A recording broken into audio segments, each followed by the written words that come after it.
तो देखो बच्चों, अपना जो यूनिट चल रहा है और ये यूनिट है ऑक्सीजन कंटेनिंग कंपाउंड्स। आज हम इस यूनिट में अब जो टॉपिक डिस्कस करेंगे और ये टॉपिक है हमारा क्या, कार्बोनिल यौगिक, कार्बोनाइल कंपाउंड्स। ओके, तो फिर स्टार्ट करते हैं। तो देखो बच्चों, कार्बोनिल यौगिक मींस ऐसे कार्बनिक यौगिक जिनमें सीओ समूह, कार्बोनिल समूह पाया जाता है। तो ऐसे यौगिकों को बोलते हैं कार्बोनिल यौगिक। बात समझ गए? ऐसे कार्बनिक यौगिक जिनमें सीओ समूह, कार्बोनिल समूह पाया जाता है, कार्बोनिल यौगिक कहलाते हैं। जैसे आप देख रहे हैं एल्डिहाइड, तो इनमें सीओ समूह होगा और उससे जुड़ा होगा एक आर और एक एच। केवल फॉर्मल्डिहाइड छोड़ दें तो उसमें एच एच दोनों जगह होंगे। बाकी सभी एल्डिहाइड में एक आर या फिर फिनाइल ग्रुप भी हो सकता है, एल्काइल ग्रुप या फिनाइल ग्रुप, और एक एच होगा। ये एल्डिहाइड है। कीटोन्स वो होंगे जिनमें सीओ समूह से दो आर भी जुड़े हो सकते हैं, दो फिनाइल ग्रुप जुड़े हो सकते हैं, एक एल्काइल और एक फिनाइल ग्रुप जुड़ा हो सकता है। तो इस तरह से दो कार्बन चेन जुड़ी होती हैं, सीधी सी बात है, तो वो है कीटोन। फिर एक होते हैं कार्बोक्सिलिक एसिड, इनमें भी सीओ होता है लेकिन इनमें एक आर और एक ओ एच जुड़ा होगा, तो ये कार्बोक्सिलिक एसिड है। तो ये भी कार्बोनिल कंपाउंड्स में आते हैं। समझ गए ना? बस अंतर इतना है कि इनमें सीओ समूह से आर और ओ एच जुड़ा होगा, तो कार्बोक्सिलिक एसिड। ईस्टर्स की बात करें तो सीओ समूह से एक आर और एक ओ आर जुड़ा होगा। समझ गए ना? तो ये भी कार्बोनाइल कंपाउंड्स हैं। एसिड हैलाइड है तो सीओ से एक एल्काइल और एक हैलाइड ग्रुप जुड़ा होगा। अमाइड है तो सीओ समूह से आर और NH2 जुड़ा होगा।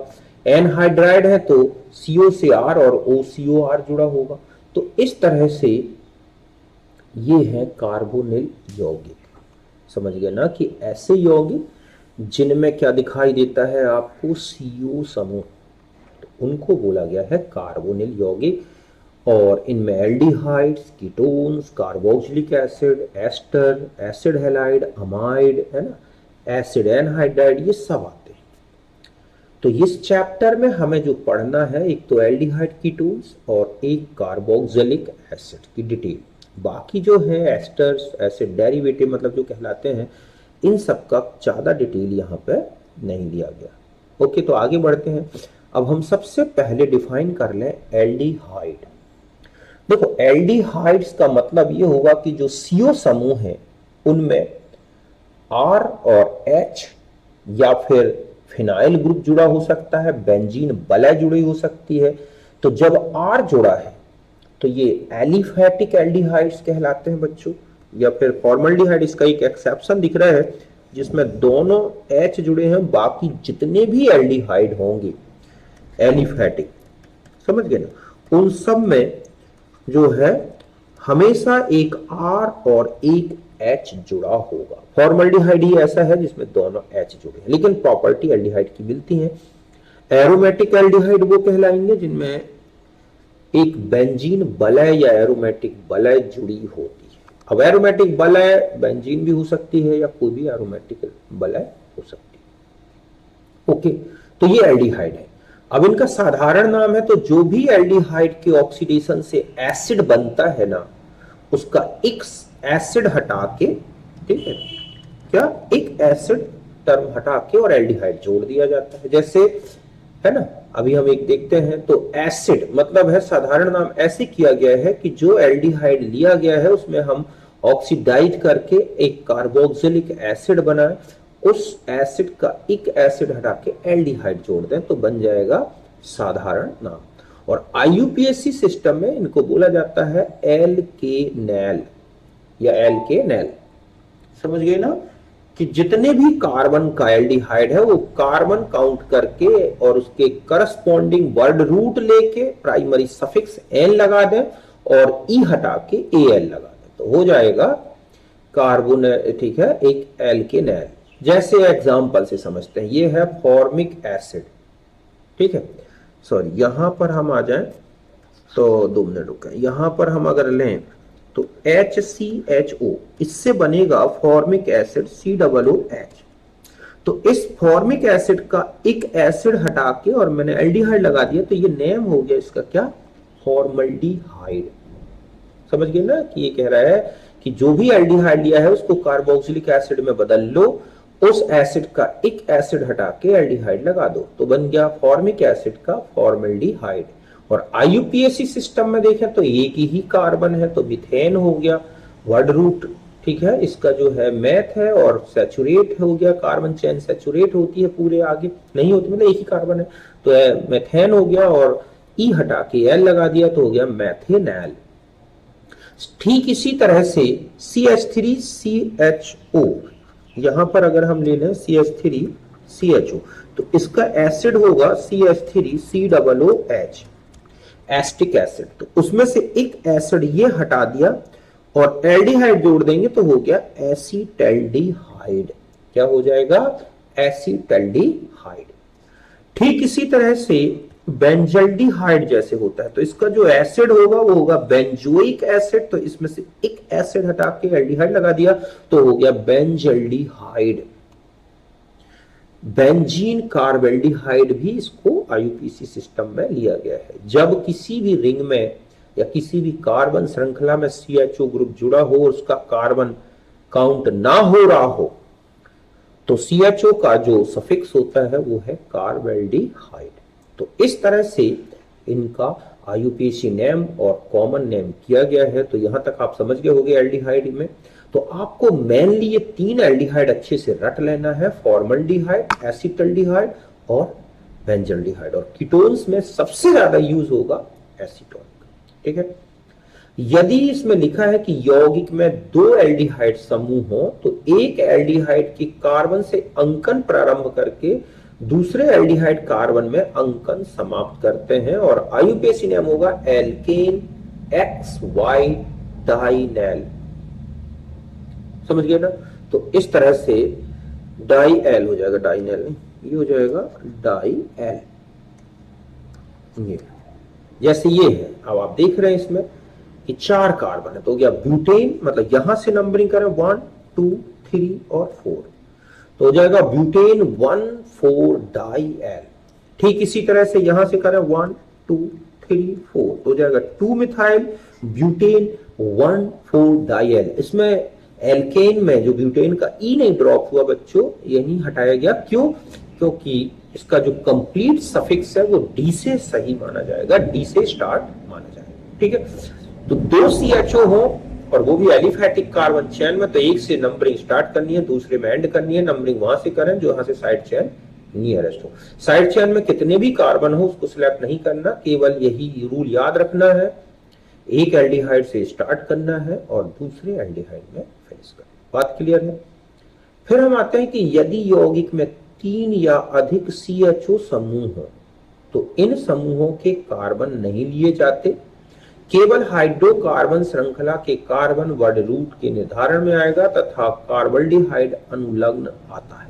ये बहुत इंपॉर्टेंट है बच्चों, समझ गए ना, कि अगर हमें ये दे रखा हो कि किसी कार्बन चेन में 3 4 5 इस तरह से CHO ग्रुप डायरेक्ट जुड़े हैं, तो ध्यान रखें इनके कार्बन सेलेक्ट नहीं होंगे फंक्शनल ग्रुप के, केवल जो हाइड्रोकार्बन चेन है केवल उसके कार्बन आपको सिलेक्ट करना, और इसका जो सफिक्स होगा एल्डिहाइड ग्रुप का वो होगा कार्बेल्डिहाइड। जैसे इसको लिखेंगे तो हम लिखेंगे प्रोपेन, क्योंकि हमारे पास 3 ही कार्बन की हाइड्रोकार्बन चेन हो गई, और फिर हो जाएगा 1 2 3 ट्राई कार्बेल्डिहाइड। तो इस तरह से इसका ये आईयूपीएसी नेम होगा। एरोमेटिक एल्डिहाइड में 1 से अधिक CHO होने पर कार्बेल्डिहाइड सफिक्स यूज होगा। एक है तो बेंजल्डिहाइड ही नेम है, और भी सिंपल नेम बेंजीन, ठीक है। जो सिंपल नेम है वही आईयूपीएसी नेम ले लिया गया है, और एक नेम और भी है इसका बेंजीन कार्बेल्डिहाइड। क्या बोल सकते हैं इसको, बेंजीन कार्बेल्डिहाइड, मतलब इसके 2 आईयूपीएसी नेम हो जाएंगे, तो बेंजीन कार्बेल्डिहाइड या फिर बेंजल्डिहाइड। लेकिन यहां लिखा है तो हम इसे में बेंजल्डिहाइड का ही डेरिवेटिव मानेंगे, तो हो जाएगा 2 नाइट्रो बेंजल्डिहाइड। लेकिन 2 CHO है तो हम लिखेंगे बेंजीन 1 2 डाई कार्बेल्डिहाइड। मैंने पहले ही बता दिया कि अगर किसी कार्बन चेन में CHO जुड़े हैं और उनके कार्बन सिलेक्ट नहीं हो रहे हैं हाइड्रोकार्बन चेन या वर्ड रूट के निर्धारण में, तो ध्यान रखें इनका जो सफिक्स यूज होगा वो होगा कार्बल्डिहाइड। जैसे बेंजीन रिंग में 2 CHO, 3 लगा दो, 4 लगा दो, वो कार्बल्डिहाइड ही होगा। ओके, यहां तक बात क्लियर है। अब हम आ जाते हैं कीटोन में। तो देखो कीटोन वो है जिनमें आपने अभी देखा 2 जो हैं एल्काइल या फिनाइल ग्रुप इस तरह से जुड़े होते हैं। इनमें 2 प्रकार के कीटोन हो सकते हैं। एक सममित होते हैं सिमेट्रिकल, जिनमें दोनों R ग्रुप या फिनाइल ग्रुप दोनों मतलब दोनों साइड चेन बिल्कुल बराबर सेम कार्बन की और सेम होंगी, और विसम्मित है जिनमें ये अलग अलग हो सकती है ना। जैसे डाइमिथाइल कीटोन है ना, तो इसमें सम्मित में आएगा। इथाइल मिथाइल कीटोन तो विसम्मित में आएगा। तो जब हम सम्मित कीटोन का नेम लिखेंगे तो लिखेंगे डाई एल्काइल कीटोन या फिर एल्केनोन, और अगर विसम्मित कीटोन है तो एल्काइल समूह को वर्णमाला क्रम में लिखना है, और फिर एल्केनोन IUPAC नेम जब लिखोगे तो वो लिखा जाएगा एल्केनोन। देखो जैसे CH3 COCH3 तो डाई मिथाइल कीटोन, और 3 कार्बन है तो हो गया प्रोपेनोन। यह है इथाइल मिथाइल कीटोन तो हो जाएगा ब्यूटे, ठीक है, इसका IUPAC नेम हो जाएगा ब्यूटेनोन।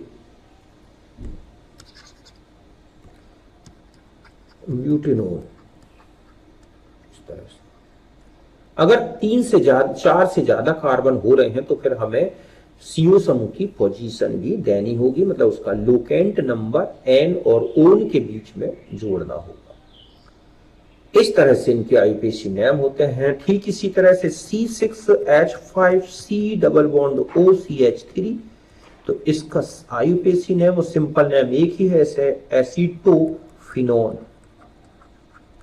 ठीक है। और एक नाम और हो सकता है फिनाइल एथेनॉन। क्या हो सकता है? फिनाइल एथेनॉन।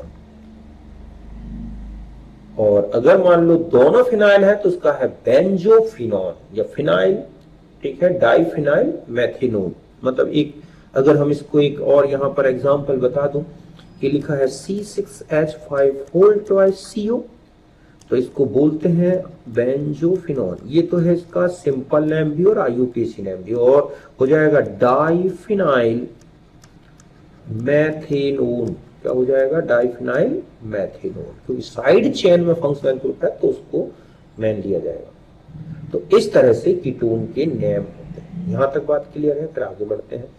फिर हम आते हैं एल्डिहाइड कीटोन्स बनाने की विधियां। तो आपने बहुत सारी रिएक्शंस तो पढ़ ली हैं ऑलरेडी। देखो एल्कीन से, एल्काइन से, एल्कोहल से, है ना, इनसे तो ऑलरेडी हम पढ़ चुके हैं कैसे बनते हैं एल्डिहाइड कीटोन। दोबारा रिवाइज कर लेते हैं। देखो कैसे।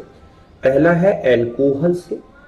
तो एल्कोहल्स अगर 1 डिग्री एल्कोहल हम लेते हैं और उनको PCC या PDC द्वारा ऑक्सीडाइज्ड करते हैं। आपने पढ़ा है कि PCC या PDC से तो CH जो 1 डिग्री जो एल्कोहलिक ग्रुप है वो बदल जाता है एल्डिहाइड में, और 2 डिग्री एल्कोहल जो ग्रुप है वो कीटोन में बदल जाएगा। बाकी 3 डिग्री एल्कोहल में कोई चेंजेस नहीं आते। समझ गए ना? तो इस तरह से हम एल्कोहल 1 डिग्री एल्कोहल या 2 डिग्री एल्कोहल को कीटोन्स में कन्वर्ट कर सकते हैं, और वो भी एक मॉडरेट ऑक्सीडाइजर द्वारा, PCC या फिर यहां पर PDC, पेरिडीनियम क्लोरोक्रोमेट, पेरिडीनियम डाइक्रोमेट। ओके। फिर हम आते हैं अगर यदि ऑक्सीकरण प्रबल ऑक्सीकारकों से होता है, जैसे KMNO4 और एसिड, K2Cr2 और एसिड या क्रोमिक एसिड आदि की उपस्थिति में किया जाता है, तो बने हुए एल्डिहाइड को वाष्पन क्रिया द्वारा मिश्रण से पृथक कर लिया जाता है। नहीं तो ये कार्बोक्सिलिक एसिड में बदल जाते हैं, जबकि कीटोन में ऐसा आवश्यक नहीं है। अगर हम अल्कोहल 1 डिग्री 2 डिग्री अल्कोहल का ऑक्सीडेशन KMNO4 या K2Cr2 या क्रोमिक एसिड से कर रहे हैं, समझ गए ना, तो हमें अगर एल्डिहाइड बना रहे हैं तो हमें लगातार मिक्सचर का आसवन करना होता है बच्चों, क्योंकि बना हुआ एल्डिहाइड जल्दी से जल्दी कार्बोक्सिलिक एसिड में बदल जाएगा और वाष्पित नहीं होगा। तो जैसे ही वाष्पन करेंगे तो बने हुए एल्डिहाइड चूंकि ज्यादा वाष्पशील होते हैं अल्कोहल से, तो वो निकल के क्या होंगे, बाहर आ जाएंगे, जबकि अगर कोई एसिड बन गया है तो वो सॉल्यूशन में ही रहेगा। और अगर कीटोन बना रहे हैं सेकेंडरी तो आप इस तरह वाष्पन की जरूरत नहीं है, क्योंकि कीटोन इतनी जल्दी आसानी से इसमें नहीं बदलते हैं कार्बोक्सिलिक एसिड। तो इन्हें आसानी से निकाला जा सकता है वाष्पन करके भी, लेकिन इनमें बहुत सावधानी रखनी होती है एल्डिहाइड बनाने में। कीटोन में उतनी जरूरी नहीं है, फिर भी वाष्पन करके लगातार कीटोन को भी निकाला जाता है। तो ये है 1 डिग्री अल्कोहल से, जो ऑलरेडी हम डिटेल में खूब पढ़ चुके हैं, इसलिए मैं ज्यादा यहाँ डिटेल नहीं देना चाहता। फिर है एल्कीन के ओजोनीकरण से। तो देखो एल्कीन के ओजोनीकरण में आपने पढ़ा था रिडक्टिव ओजोनोलाइसिस। कौन सा? Reductive ozonolysis. किसकी प्रेजेंस में होता है? ZnH2O इनकी प्रेजेंस में, और प्लस किससे? O3 की। तो भाई ये डायरेक्ट अपन पहले भी पढ़ चुके हैं, मैं यहाँ डायरेक्ट बता रहा हूं। अगर CH2 ग्रुप जुड़ा है डबल बॉन्ड से तो वो बदल जाएगा CH2O में। CHR है टर्मिनल तो RCHO में, और Cr2 है तो कीटोन में। और ध्यान रखें जहां डबल बॉन्ड है बच्चों, सीधा सा है, उसको आपको तोड़ना है और उन कार्बन में, उन डबली बॉन्डेड कार्बन में एक एक ऑक्सीजन छोड़ देना है। यहां पर जिंक का काम होता है रिएक्शन में बने हुए हाइड्रोजन परऑक्साइड को ZnO और H2O में बदल देना। अगर ये ना रखा जाए Zn, तो इसमें बीच में हाइड्रोजन परऑक्साइड बन जाता है, और वो हाइड्रोजन परऑक्साइड एल्डिहाइड ग्रुप को COOH में बदल देगा, जबकि कीटोन में ये इफेक्ट नहीं डालेगा। इसीलिए जिंक यहां लिया गया। तो देखो जैसे हमने लिए है एल्कीन, तो यहां से ओजोनोलाइसिस जब कराएंगे तो ये बॉन्ड ब्रेक होगा, तो ये बन जाएगा एसीटोन और ये बन जाएगा एसिटल्डिहाइड। ठीक इसी तरह से हम ये प्रोटीन है, इसका ओजोनोलाइसिस करा दें तो ये बन जाएगा एसिटल्डिहाइड और ये बन जाएगा फॉर्मेल्डिहाइड। तो ऐसी बहुत सारी रिएक्शंस मैंने आपको एल्कीन में बताई हैं, वहां से भी देख सकते हैं, और यहां तो आपको ध्यान रखना है। ठीक इसी तरह से अगर हम ये वाला कंपाउंड ले लें कि ये है benzene, CH double bond CH2, styrene होती है ये, ठीक है। तो स्टाइरीन का अगर हम ओजोनोलाइसिस कर दें तो यहां से ब्रेक हो जाएगा और ये चेंज हो जाएगा किसमें बच्चों? Benzaldehyde plus formaldehyde. तो इस तरह से किसी भी एल्कीन को हम किसमें बदल सकते हैं? एल्डिहाइड और कीटोन में, रिडक्टिव ओजोनोलाइसिस द्वारा। फिर है फ्रॉम एल्काइंस। तो ये भी रिएक्शंस पढ़ी है अपन ने एल्काइंस से, कि एल्काइन का एक हाइड्रेशन कराया जाए, कैटालिटिक हाइड्रेशन एसिड की प्रेजेंस में, जो कि मार्कोनिकॉव रूल को फॉलो करेगा। और एक HDO रिएक्शन है हाइड्रोबोरेशन ऑक्सीडेशन, जो एंटी मार्कोनिकॉव रूल को फॉलो करता है। तो देखो ये है एल्काइन, और आपने H2O से रिएक्शन करा दी। हम जानते हैं H2O H प्लस और OH का पार्ट है, तो इसमें जो है देखो अगर सम्मित एल्काइन है तब तो कोई दिक्कत नहीं है, किसी को कहीं भी जोड़ दो। तो इस तरह से ट्रिपल बॉन्ड टूटा और बन गया CH2 double bond CHOH enol, जो कम स्थायी है, और ये शीघ्रता से बदल जाएगा एसिटल्डिहाइड में। तो ध्यान रखें कि केवल एल्काइन, इथाइन ही केवल ऐसा है जो एल्डिहाइड बनाएगा, और किसी भी एल्काइन से एल्डिहाइड नहीं बनेंगे। बाकी सब में कैटालिटिक हाइड्रेशन कराया जाएगा। बड़े एल्काइन का तो कीटोन ही बनेगा, क्योंकि मार्कोनिकॉव रूल लगेगा। H एंड OH, तो देखो यहां पर OH जोड़ देना है, यहां पर H। मर्क्यूरिक सल्फेट और H2SO4 की प्रेजेंस में है। ये एक नाभिक स्नेही योग है, क्योंकि Hg प्लस पाई बॉन्ड को ब्रेक करता है और फिर H2O का लोन पेयर सीधा अटैक कर देता है कार्बन चेन में। इसलिए चूंकि लोन पेयर पहले अटैक कर रहा है, इसलिए एक न्यूक्लियोफिलिक एडिशन रिएक्शन है एल्काइन का जल योजन। और इस तरह से ये देख रहे हैं आप, इनोल बन गया, और ये कम स्थायी है क्योंकि double bond C double bond C के रिस्पेक्ट में C डबल बॉन्ड वो ज्यादा स्टेबल है, और इसीलिए ये तुरंत किसमें बदल गया? कीटोन में। तो ये रिएक्शन है किसके साथ बच्चों? जो है एल्काइंस को एल्डिहाइड में या कीटोन्स में बदलना। बात यहां तक क्लियर है अच्छी तरह से। फिर आगे बढ़ते हैं, देखो अगली है HBO रिएक्शन, हाइड्रोबोरेशन ऑक्सीडेशन। तो जल का योग होगा लेकिन एंटी मार्कोनिकॉव, और इसके लिए जो रिएक्टेंट्स लगेंगे वो है diborane, hydrogen peroxide and NaOH। तो यहां तो सिमेट्रिकल ले लो, तो आप इसको कैसे भी बना दो, एसिटल्डिहाइड ही बनेगा। लेकिन अगर यहां लिया है तो एंटी मार्कोनिकॉव रूल लगाना है, इसको यहां जोड़ दो, यहां तो ये बनेगा इनोल, जो अनस्टेबल होगा और शीघ्रता से चेंज हो जाएगा प्रोपेनल्डिहाइड में। तो आप देख रहे हैं कि जब यहां पर प्रोपाइन ली गई है तो बना है प्रोपेन एल्डिहाइड, जबकि यहां प्रोपाइन ली गई है तो बना था प्रोपेनोन। इस तरह से ठीक इसी तरह से एक क्वेश्चन है C6H5C ट्रिपल बॉन्ड CH, और अगर हम इसमें मार्कोनी का रूल लगा दें, ठीक है, और मैं बल्कि यहां पर ये कर दूं CH3 लगा दूं यहां पर, तो पूछा जाता है कि क्या योग होगा। तो देखो यहां पर ये बता दूं कि जब Hg की प्रेजेंस में Hg प्लस 2 प्लस और H प्लस की प्रेजेंस में, तो ये बॉन्ड ऐसे ब्रेक होगा कि यहां पर पॉजिटिव और यहां नेगेटिव आएगा, तो ये इधर जुड़ जाएगा और ये इधर जुड़ जाएगा, और C6H5 फाइनली आपको इस तरह का प्रोडक्ट मिलेगा। समझिए ना, क्योंकि इसमें जब Hg हटता है पाई बॉन्ड टूटता है, तो ये वाला कार्बोकेटाइन ज्यादा स्टेबल होगा, क्योंकि ये रिंग में क्या कर सकता है, पॉजिटिव चार्ज को डिस्ट्रीब्यूट कर सकता है, और यही रीजन है कि न्यूक्लियोफिलिक अटैक H2O का इस बेंजाइल कार्बन में हो जाता है। तो इसका रिएक्शन का पूछ लिया गया है कई बार क्वेश्चन। तो इस तरह से फिर आती है वेकर प्रोसेस। तो वेकर प्रोसेस में एल्कीन की जलयोजन कराते हैं CuCl2 की उपस्थिति में।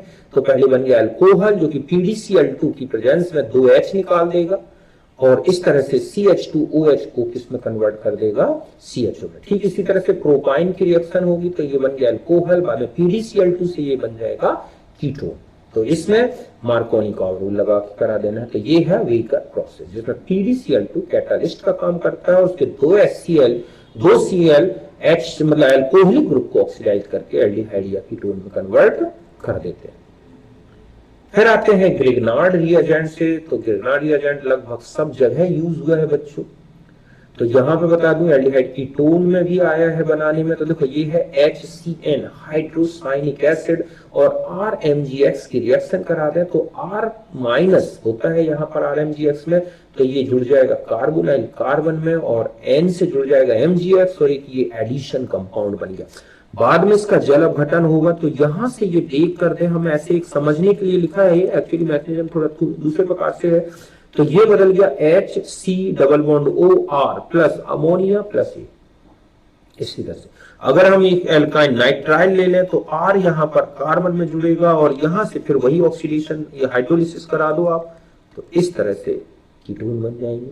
तो इस तरह से हम ग्रिग्नार्ड रिएजेंट के माध्यम से साइनाइड को, हाइड्रोसाइनिक एसिड को एल्डिहाइड में, और किसी बड़े एल्केन नाइट्राइल को कीटोन में कन्वर्ट कर सकते हैं। तो ये है कुल मिला के एल्डिहाइड कीटोन की बनाने की मेथड किससे, ग्रिग्नार्ड रिएक्शन। एक और रिएक्शन ले लेते हैं, स्टीफन रिएक्शन। तो देखो स्टीफन रिएक्शन में साइनाइड लिए जाते हैं एल्केन नाइट्राइल, और रिडक्शन कराया जाता है SnCl2 की प्रेजेंस में। ये एक अच्छा रिड्यूसर होता है, और SnCl2 प्लस 2HCl तो बन जाता है SnCl4 प्लस 2H, और यही 2H साइनाइड में जुड़ गया और ये बन गया एल्डिमीन। बाद में एल्डिमीन हाइड्रोलाइज्ड होगा इस तरह से, तो यहां से ये ब्रेक कर देगा, तो ये बदल जाएगा CHO और अमोनिया। क्योंकि यहां मीडियम HCl का रहता है, तो फाइनली अमोनियम क्लोराइड ये बन जाता है, और इस तरह से हमें क्या मिल जाता है, एल्डिहाइड। एक होता है, एक बहुत ही सिलेक्टिव रिड्यूसर है DIBALH, die isobutyl aluminium hydride.